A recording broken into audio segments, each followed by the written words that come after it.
Bonjour les amis et bienvenue dans cette vidéo. Aujourd'hui une petite vidéo pour les arbres fruitiers. Je vous présente une expérience personnelle du semis de noyaux au résultat 2 ans après pour qu'ainsi vous puissiez vous faire une idée de ce que ça donne et si ça vaut vraiment le coup.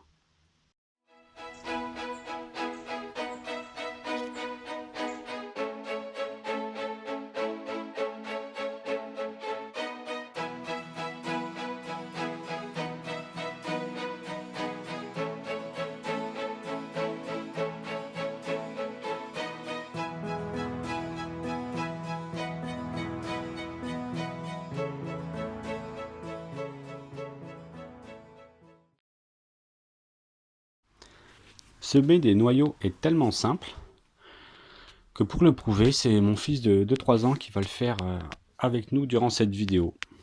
Donc après ça, plus aucune excuse pour dire que je sais pas faire, j'hésite, j'ai l'impression que c'est trop compliqué. Non, non. Si un enfant de 3 ans peut semer des pépins ou des noyaux, vous devriez tous pouvoir y arriver. Je vais résumer dans les grandes lignes parce que c'est tout à fait très simple. Vous prenez un récipient en plastique ou alors en terre cuite si vous avez, percé de préférence pour éviter que l'eau ne stagne dedans et que les noyaux pourrissent. On met des cailloux pour éviter que la terre ou des impuretés puissent boucher les petits trous et que l'eau s'évacue mal. On met du terreau, alors là du terreau bas de gamme, premier prix, des restes de terreau de la saison puisque forcément les noyaux on les a au mois d'août, donc c'est un peu la fin du potager qui arrive, surtout pour ceux qui font un potager que l'été. Donc vous prenez voilà de la terre, quelque chose de très simple, vous mettez dans le récipient et après vous allez pouvoir disposer les noyaux une fois que vous savez tasser, mais alors très légèrement. Le tout c'est que ce soit quelque chose d'aéré, de drainant, pour que les noyaux, une fois qu'ils vont germer à l'intérieur, les racines puissent se développer. Pas besoin d'avoir un terreau très riche. Si jamais, quand vos noyaux auront poussé, vous pourrez toujours les repiquer, les replanter dans quelque chose avec plus de nutriments dans le compost. Et puis après, vous recouvrez vos noyaux d'1 ou 2 cm, voire 3 cm. On n'est pas obligé de mesurer avec une règle, hein, c'est quelque chose de... Voilà. Imaginez que votre noyau, il est déposé au sol par des oiseaux et recouvert après. C'est comme dans la nature, donc on recouvre. Si tous les noyaux ne sont pas recouverts exactement de la même façon, c'est pas grave. Et après, ben voilà, vous avez fini. C'est aussi simple que ça, que de planter des noyaux. Vous n'êtes pas du tout obligé d'arroser. C'est juste que mon fils adore jouer avec ses petits arrosoirs et arroser tout ce qu'on fait pour faire comme papa. Après, c'est juste que forcément, je lui ai appris que dès qu'on semait une graine ou dès qu'on mettait ou dès qu'on plantait un légume et compagnie, il fallait arroser pour la reprise des racines ou la germination des graines. Donc ben là, pour les noyaux, pour lui, c'est pareil. C'est des graines plus grosses, mais il reproduit. Sauf que pour nous, ça sert un peu à rien, dans le sens que là, on est au mois d'août et vos noyaux ou vos pépins ne vont germer qu'à partir de mars de l'année prochaine, puisqu'il faut que les pépins ou les noyaux aient passé tout l'hiver dehors. Il existe une technique pour les mettre au congélateur, mais je préfère que la nature se débrouille tout seul. Donc c'est pour ça qu'arroser ne sert à rien, puisque ça va rester dans votre pot pendant 6 mois avant que ça germe. Une fois que l'on a mis nos noyaux dans le récipient et que tout est recouvert, on va placer ce récipient à l'ombre et littéralement l'oublier. Ne pas du tout l'arroser, ne pas du tout s'en occuper. La seule chose que vous pouvez faire si jamais vous avez peur qu'un chat puisse gratter ou faire ses besoins dans votre terreau, mettez un petit grillage, mais c'est tout. Pendant 6 mois, littéralement, jusqu'au mois de mars, avril, où vous allez voir les noyaux et les tiges qui vont sortir de terre et qui auront germé, vous n'aurez rien à faire avec votre récipient. C'est l'avantage de cette méthode, c'est que vous laissez faire la nature. C'est long, mais c'est facile. Et vous pouvez espérer à peu près 90% de germination, 80%. Pour ma part, j'ai planté 13 noyaux il y a 2 ans et j'en ai 11 qui ont germé. 6 mois après votre semis de noyaux dans votre terreau, Voici ce que ça peut donner une fois que vous l'aurez repiqué en pot individuel vers mars-avril. Donc là, on se retrouve exactement 1 an après que vous ayez semé vos noyaux ou vos pépins dans du terreau.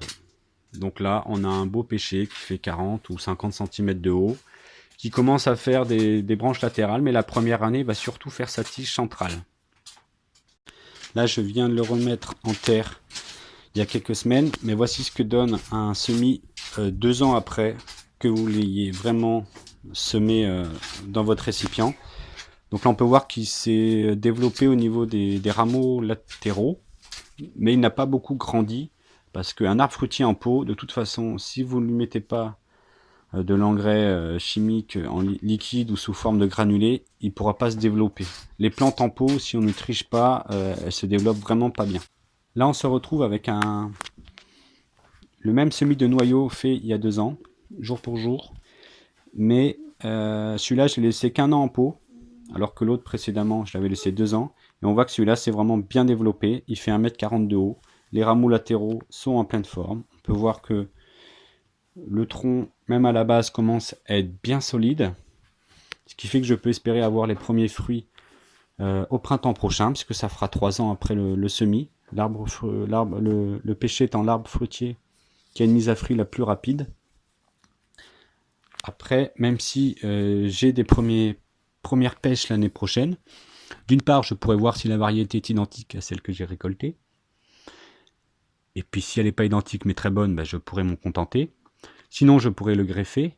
Après, ça ne veut pas dire que je vais me retrouver avec des kilos de pêche. Au début, vous aurez peut-être 10 pêches, après 20, 40, 80, et puis après, ça sera par kilo. Mais ce qui me plaît surtout dans le pêcher, c'est que c'est un arbre fruitier qui ne sera pas très très grand, à la différence d'un cerisier qui monte très haut, mais il faut quand même monter dans l'arbre pour récupérer les cerises, et c'est pas évident, surtout quand on a un petit jardin. Même si je vous fais la promotion du semis de noyaux pour s'amuser, faire des expériences avec les enfants, ou développer une certaine autonomie, ou une résilience, ou même acquérir tout simplement un savoir, pouvoir faire du troc, échanger après vos récoltes contre d'autres avec vos voisins. Je plante aussi dans mon jardin des variétés greffées, comme ça je saurai exactement ce que je vais avoir. Je vais assurer une production minimum. Et puis là, je vous avouerai que grâce au confinement qu'il y a eu, j'ai pu avoir des arbres fruitiers entre 2 et 6 euros. Alors, qui était, il est vrai, dans un état pitoyable dans des grandes surfaces. Après, je vous avouerai que oui, quand je vois en grande surface un arbre fruitier à 3 euros, je l'achète. Après, là, effectivement, j'ai trouvé maintenant, à côté de chez moi, une fois que je connais un peu plus la région, des pépiniéristes qui arrivent à vendre des arbres fruitiers moins chers et puis qui ont pour le coup de vraies racines. Parce que là, mes arbres fruitiers étaient vraiment avec très très peu de racines. J'ai eu peur qu'ils meurent, et finalement, bon, je m'étais dit à 3 euros, est-ce que ça vaut le coup? Et je les ai pris et ils ont tous survécu, malgré le peu de racines et malgré les 40 degrés qu'on peut avoir dans le Pays Basque.